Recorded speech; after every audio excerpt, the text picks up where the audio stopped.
"Some professional must have arrived at the hotel," said Margaret. "I'm sure that it is not the singing of an amateur, but I hope she will not practice at night and keep baby awake."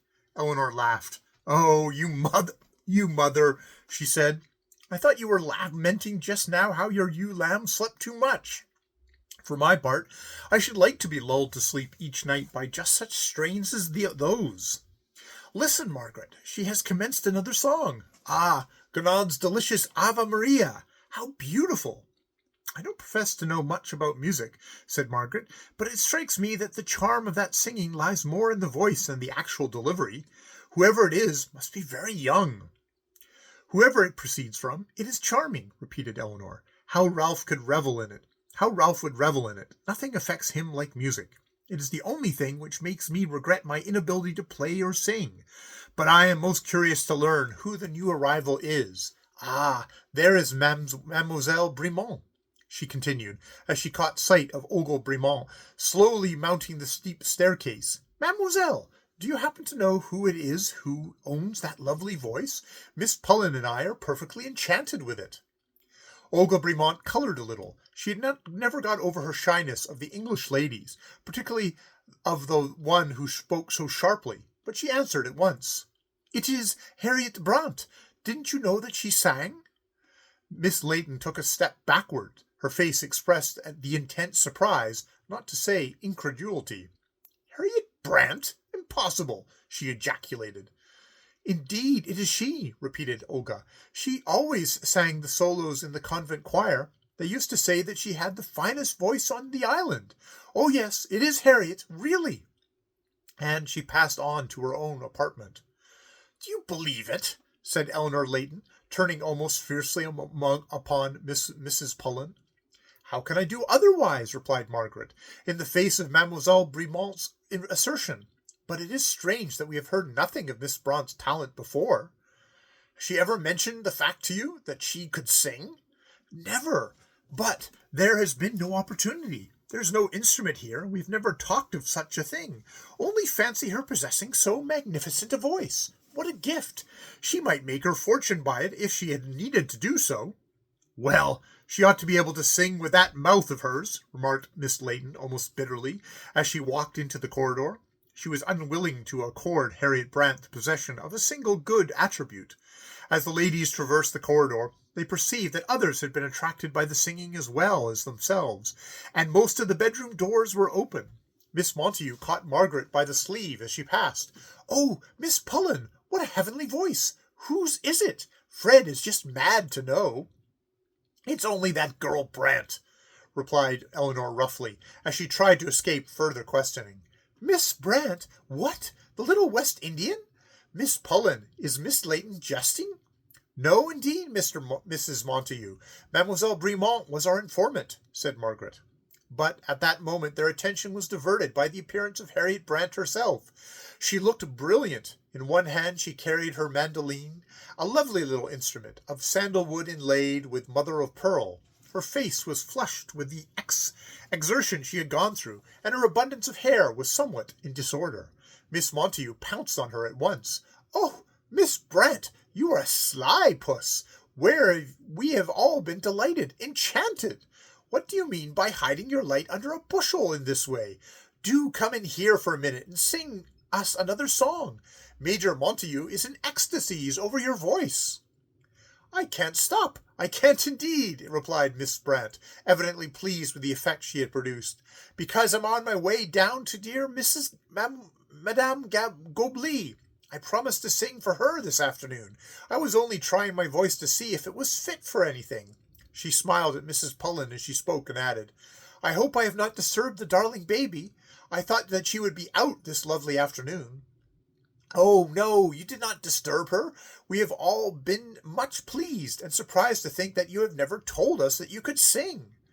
"How could I tell that anyone would care about it?" replied Harriet, indifferently, with a shrug of her shoulders. "But the Baron is very musical. He has a charming tenor voice. I have promised to accompany him. I mustn't delay any longer. Good afternoon." And she flew down the stairs with her mandolin. "It is all the dear Baroness and the dear Baron now, you perceive," remarked Eleanor to Mrs. Pullen, as they walked together to the railway station. You and the baby are at discount. Miss Brant is a sort of young lady, I fancy, who will follow her own interests wherever they may lead her.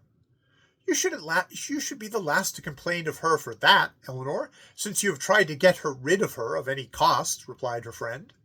Ralph Pullen arrived punctually by the train which he had appointed, and greeted his sister-in-law and fiancée with marked cordiality.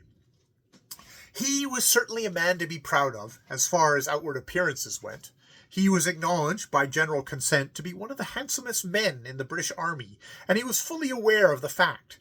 He was tall and well-built, with good features, almost golden hair, womanish blue eyes, and a long, drooping moustache, which he always caressed with his left hand. He regarded all women with the same languishing, tired-to-death glance, as if the attention shown him by the beau sex had been altogether too much for him, and the most he could do now was to regard them with an indolent, worn-out favour, which had all the excitement and freshness and flavour taken out of it long before. Most women would have considered his method of treatment as savouring little short of insult, but Eleanor Layton's nature did not make extravagant demands upon her lover, and so long as he dressed and looked well and paid her the courtesies due from a gentleman to a gentlewoman, she was quite satisfied. Margaret, on the other hand, had seen through her brother-in-law's affectations from the first, and despised him for them. She thought him foolish, vain, and uncompanionable, but she bore with him for Arthur's sake. She would have welcomed his cousin Anthony Pennell, though with twice the fervour. Ralph was looking remarkably well. His light grey suit of tweed was fresh and youthful-looking, and the yellow rose in his buttonhole was as dainty as if he had just walked out of his Piccadilly club. He was quite animated, for him, at the idea of spending a short time in Heist, and actually went the length of informing Eleanor that she looked very fit, and that if it was not so public a place he should kiss her. Miss Layton coloured faintly at the remark, but she turned her head away and would not let him see that she was sorry the place was so public. Heist seems to have done you both a lot of good, Captain Pullen went on presently. I am sure you're fatter, Margaret, than you were in town. And by the way, how is the daughter? Not very well, I'm sorry to say, Ralph. She is cutting more teeth. Eleanor and I were consulting whether we should send for a doctor to see her only this afternoon. By the way, I have good news for you, or will consider it so. Old Phillips is coming over to join us next week. Dr. Phillips, my dear old godfather, exclaimed Margaret. Oh, I am glad to hear it. He will set the baby to rights at once. But who told you so, Ralph? The old gentleman himself. I met him coming out of his club the other day and told him I was coming over here, and he said he should follow suit as soon as ever he could get away, and I was to tell you to get a room for him by next Monday. I shall feel quite happy about my baby now, said Mrs. Pullen. I have not much faith in Belgian doctors. Their pharmacopoeia is quite different from ours, but Dr. Phillips will see if there's anything wrong with her at once.